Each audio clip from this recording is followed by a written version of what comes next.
जिस तरीके से महाराष्ट्र का चुनाव ने रिजल्ट दिखा दिया कि वहां पे जो एकनाथ शिंदे मुख्यमंत्री बने हुए थे और बिल्कुल टाइट फिट रहते थे, लेकिन अब वो बिल्कुल मुलायम हो गए हैं और एकदम संभल संभल करके चल रहे हैं, यानी कि अब वो उप मुख्यमंत्री हो गए हैं। बिल्कुल जेडीयू को भी उससे सबक लेना चाहिए और बिहार की जो राजनीति है, इस राजनीति के दशा और दिशा में जो जेडीयू का रोल रहता है, वो किसी भी रूप में अपने आप को वहां कमजोर महसूस नहीं करेगी। आने वाले समय में नीतीश कुमार या उनकी पार्टी क्या कुछ निर्णय लेती है, इस पे सबकी निगाहें बनी हुई है। लेकिन जिस तरीके से राजनीतिक विशेषज्ञों का कहना है कि बिहार की राजनीति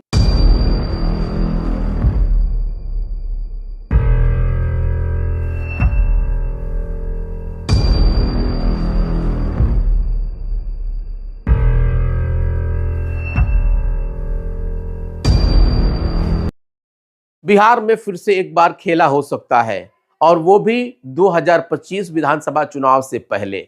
ये बातें मैं इसलिए कह रहा हूं क्योंकि जब से महाराष्ट्र में चुनाव हुआ और वहां पे महायुति ने बेहतरीन प्रदर्शन करते हुए, जिसमें भारतीय जनता पार्टी का सबसे ज्यादा सीट मिला 132, और उसके सेकंड जो कि वहां के मुख्यमंत्री थे एकनाथ शिंदे, जिनको 57 सीटें मिली, अब वो उप मुख्यमंत्री हैं। इसको देखते हुए बिहार में जो माहौल बना हुआ है और जो अंदरूनी तौर पे तनाव नजर आ रहा है, राजनीतिक विशेषज्ञों का क्या कुछ कहना है, आज हम चर्चा इसी पे करेंगे। बहुत स्वागत है आपका यस 24 न्यूज के इस खास कार्यक्रम में, और मेरा नाम कौसर अली हुआ। देखिए, बिहार की राजनीति में बहुत कुछ अंदरूनी तौर पे उथल पुथल मचा हुआ है, और खास करके एनडीए गठबंधन में आपने देखा कि पिछले महीने जिस तरीके से लोजपा ने अपना सुपर 9 संगठन बनाया है, जिसमें 9 रत्नों का चुनाव किया, और उसके बाद उन लोगों को ड्यूटी लगा दी गई है कि जितना भी गठबंधन में लोजपा को सीट मिलेगा, उसका स्ट्राइक रेट लगभग 100% होना चाहिए।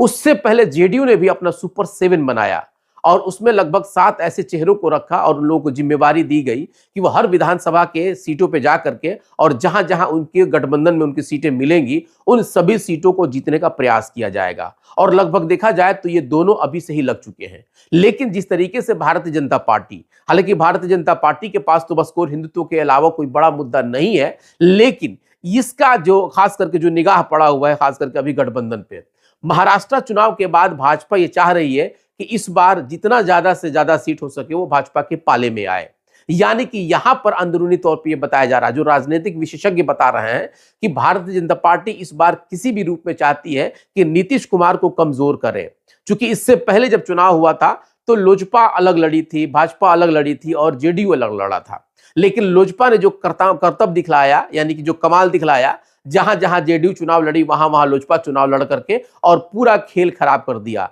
जिसका नतीजा 43 सीट पे सिमट करके रह गई जेडीयू, और वहीं पे 74 सीट भारतीय जनता पार्टी को मिला। बहुत बड़ा नुकसान हुआ, लेकिन उसके बावजूद भी गठबंधन उन लोगों का बरकरार रहा, और बरकरार होने के बाद सत्ता पे काबिज रहे। बीच में कुछ ऐसी घटनाएं हुई कि जिन नीतीश कुमार को महागठबंधन में आना पड़ा, लेकिन लगातार देखा जाए तो लगभग 19 साल से जेडीयू और भाजपा की सरकार बिहार पे काबिज है। लेकिन कहा जाता है, जो राजनीतिक विशेषज्ञ वो इस बात को कहते हैं कि मुख्यमंत्री नीतीश कुमार को, चाहे वो मजबूरी में हो या दुख से हो या सुख से हो, दोनों पार्टियां, दोनों गठबंधन लेने में मजबूरी रहती है, लेकिन उनको लेना ही है। कहा जाता है, जैसे कि जो जेडीयू के जो प्रवक्ता है नीरज कुमार, उन्होंने साफ तौर पे कहा है कि नीतीश कुमार से आप चाहे प्यार करें या नफरत करें, लेकिन उनसे आप इनकार नहीं कर सकते हैं। जिस तरीके से उन्होंने बिहार की राजनीति में अपने आप को स्थापित कर दिया है, बिल्कुल उनको आप इनकार नहीं कर सकते हैं। लेकिन अब जिस तरीके से महाराष्ट्र का जो रिजल्ट आया है, उस रिजल्ट से जनता दल यूनाइटेड अपने आप को एक तरह से असमंजस की स्थिति में पा रही है। गठबंधन में तो है, लेकिन उसको इस बात का अंदाजा हो गया है कि अगर महाराष्ट्र का माहौल बिहार में दोहरा दिया गया तो फिर क्या कुछ होगा।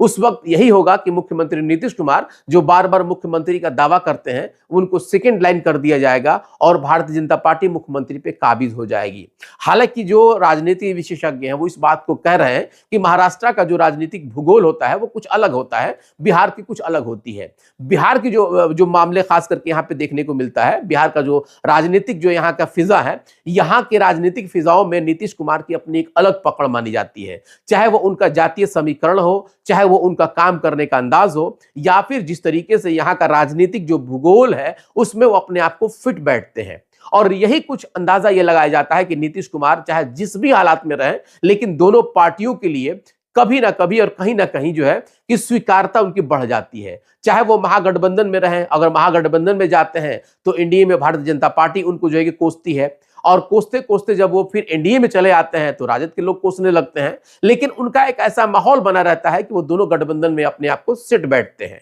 अब जिस तरीके से बताया जा रहा है कि जनता दल यूनाइटेड बिल्कुल चौकन्ना हो गई है, और खास करके इस बार 2025 का चुनाव हो, इस 2025 के चुनाव में वो किसी भी तरीके का जोखिम नहीं लेना चाहती है। हालांकि इस बार जिस तरीके से बिहार में कई मामले हम लोगों ने देखा, अभी देखा कि किस तरीके से गिरिराज किशोर जो अपना हिंदुत्व का नारा लेकर के चले हुए थे, हिंदू सम्मान यात्रा लेकर चल रहे थे, लेकिन उससे जेडीयू ने किनारा कर लिया। उसे इस बात का डर था कि बिहार विधानसभा के चुनाव में मुस्लिम वोट अगर हमसे खिसक गया तो हमको बहुत ज्यादा नुकसान उठाना पड़ सकता है। हालांकि जो एक अंदाजा लगाया जा रहा है कि इस बार जो है कि जेडीयू का जो है कि सीट बढ़ेगा, इसलिए क्योंकि मुस्लिम उनके तरफ ज्यादा जो है कि आकर्षित हो रहे हैं। इसी को लेकर के अभी फिलहाल जिस तरीके से जो कई मामले देखने को मिला, अभी जिस तरीके से असम में जो वहां के मुख्यमंत्री हेमंत बिश्व शर्मा जिस तरीके से उन्होंने बीफ बैन किया, बिहार में भी इसका असर देखने को मिल रहा था। जब बिहार में प्रवक्ता, खास करके जेडीयू के प्रवक्ता से जब इसके बारे में पूछा गया तो उन्होंने सीधे मतलब भाजपा के इतर उन्होंने जवाब दिया।